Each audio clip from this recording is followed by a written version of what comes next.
Good day and welcome back to Elementary 72 Gaming. Now this is my Attack on Titan episode 1 recap video.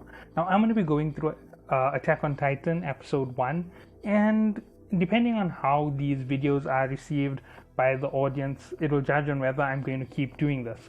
Now I don't know whether I should add any type of static music to the background, but I will figure it out as I go along with the series.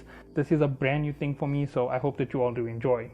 So Attack on Titan, the first episode starts off with a little intro note from Eren.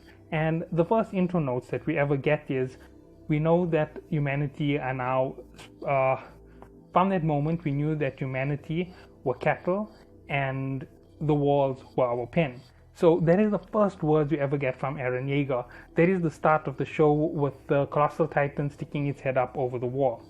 From that we cut out back a little bit to the point where the scouts are running through the forest and fighting titans, and we see them going through and we hear somebody cry, "For the sake of my fallen brothers." So we know that there's these topics going on within the show. We know that there's these monsters called titans, and that's all that we get before we cut to the intro. And the intro is just the first wall being kicked in, and that's all that we get. That's the first scenes that we ever see for an intro into Attack on Titan.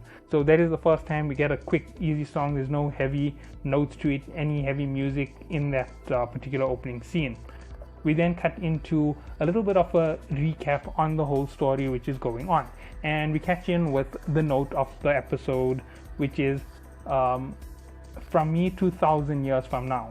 So that is all we know that is being said. We know that there's something being transcribed over to somebody within the story from 2,000 years. So we know there's a 2,000 year gap, and all of this was meant to happen. So we get the influence that there's something to do with fate in the show.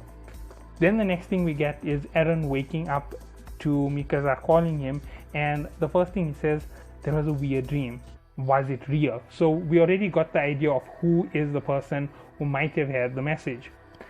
Then from there we go on to the whole scene of Mikasa and Eren entering the city. They first run into their first batch of guards.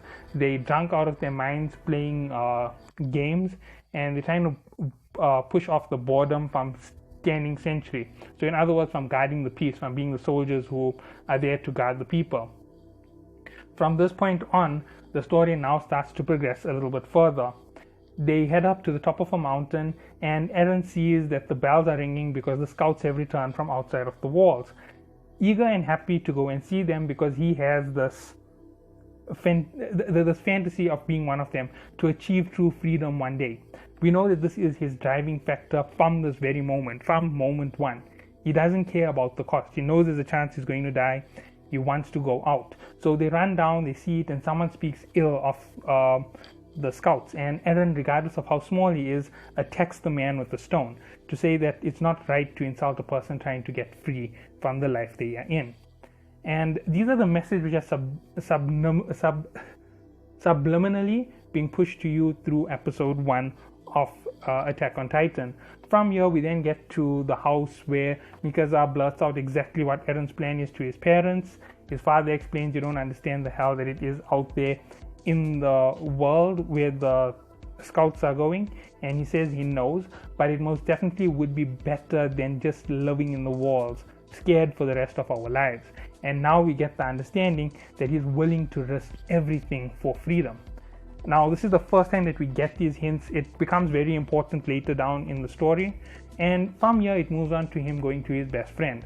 So we've been introduced to Eren, Mikasa, their guard friend Hannes, and we've also been introduced to Grisha Yeager, Eren's mother, and now we're being introduced to his best friend Armin. Now we know that Armin Arlade has this massive masochist type of personality. He'd prefer not to be someone doing the violence. He'd rather take a beating than beat on someone else, even if it means he is going to get hurt.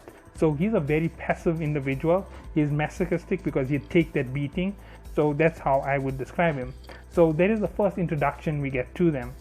And from here they go on, they're sitting by a bank and they're talking about everything, and Eren speaks about how Mikasa blurted out his plans to join the scouts one day and find freedom. At this point Mikasa says something, I'm not sure exactly what she said. She said she never agreed to keep it a secret. So basically trying to absolve herself of causing problems for him. At this point, they all talking, and as they're talking, all of a sudden they hear this thunder, like an explosion. And that's when the Titans first come in. They hear the swing, and then the front gate of the city just blows right over into the city. There's rubble scattered everywhere. Mikasa and Eren run into the city towards his house. They run as fast as they can go, and as they reach the area, they find that the house has been crumbled by the wall. The piece of the wall that had been kicked out with the gate had literally fallen on his house. His mother was being crushed to death beneath it. So he runs there and he tries with all of his might with Mikasa to try and pick up that piece of rubble to get his mother out. At this time, Hannes comes by, the guard who was drunk previously that they saw, and as he sees the Titan waddling towards them, he is crippled with fear, and he follows the words of Eren's mother, and he grabs the kids and he runs to safety, obviously protecting the kids over trying and kill one of those monsters who he is absolutely terrified of. He now realizes that he had to have been ready. He's feeling guilty already from that point, and Eren is fighting extremely harshly to try and get out of his hands to go and save his mother. And then he witnesses the Titan literally lift up the gate from his mother, pick up his mother and eat him. Now this Titan is important later on in the story, but it's the main thread for the start. At this point, they're thrown on a boat. They're so traumatized by what they have seen that they just don't want to speak. And that is where episode 1 ends. We only get to this point in episode 1. Now there's a lot of underlying procedures, so this has just been my recap. Now let me just go and talk about the underlying messages within the story. So from the start, number one that we learn is there's people who will always try to achieve freedom, no matter the cost that it has to themselves. They want freedom not just for themselves, but for everybody around them. And some people are so selfish that they would go for freedom even if it means sacrificing others. These two are underlying tones that we don't really understand at the moment of the start, but we get a little bit of a hint of it as we go through the story. We do understand that the scouts are doing something extremely risky by going outside of the wall. We understand that their mission isn't one which is very simple to achieve. We know they're risking life and limb with every move they make. We know that their lives are literally hanging by a thread from second one, the moment they leave that wall, because it's a safety area. It's holding them away from these monsters, and we've seen what those monsters are like. People are like nothing to those monsters, and they regenerate fast, and they way stronger than normal people, and there's so much that we get just with that little scene and just a few minutes. Now with all of this, we get this underlying tone that something devastating has just happened. We're only going to get to the next part once the kids move into the next area and once the second wall is bust and everything which happens at that point. But that's still a ways away from where we are. So all of these things had underlying tones. Armin's nature is underlying the reality of where most people are. Most people would prefer not to use violence or not to be subjected to violence. It's something which you find a lot in the current day or current age. A lot of people aren't willing to fight for their freedom. They expect their freedom to be earned through mutual understanding. It's something which is a reality. And then we get Eren, who is the exact opposite, a vast contrast to Armin. He is willing to achieve freedom no matter what it takes. He's willing to give his all from the very first moment. He's willing to risk everything. He's willing to be selfish. He's willing to be vain. He's willing to do anything to be free from the shackles that bind him and keep him prisoner within this one place. And these are underlying tones for the whole world. It's a political statement. It's the way that art works. And if you don't believe it, anime is a form of art. They express things that you can't normally express. And these expressions continue on throughout the story. As we in the first part of the story, there's some underlying tones that you don't see until you see the end of the story. And then when you see the end and you see the start, you can see the entire underlying tone. Now, I've read part of the manga, So I understand a little bit more about the underlying tones. I know there's a little bit missing from that first episode, but that's the way that it goes. You have to cut some things out because even though they have important underlying tones, they're not that big of a deal. So from what we learned from that first part, we learned that this is some kind of destiny story, something that is preordained. We know that we're following a story that already has an end in mind.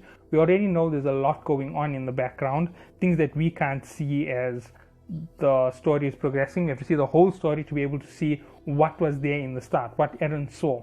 And I have a feeling that in the last episode we'll get to see what this message from 2000 years ago was. It's going to be most probably the second last thing that we ever get told, and then everything most probably is going to be ending with a massive cliffhanger, because that's the reality of things. We don't know how things progress past a certain point. Even if we know where the future was heading, we don't know every single thing that happens.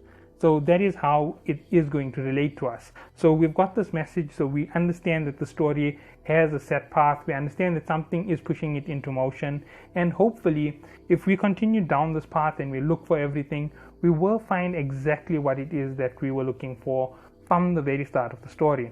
I hope that you all do enjoy this video, and I will be hopefully making 2 of these a week. Now, the reason why it takes me a bit long is watching an episode and understanding the episode from start to end gets a little bit complicated, because I'll watch 2 or 3 episodes at a time, and that's because I want to make sure that my tone is right, that I haven't made a mistake about something that I'm saying and moving into the next episode. And even though I've watched the entire series about 10 total times from start to end, I don't want to end up making that mistake again, and that is the way that it is, and I'm hoping that I don't have too many mistakes. So I hope that you all do enjoy, and leave your comments down below if you see any other underlying messages that I missed from the first episode. See you all in the next one.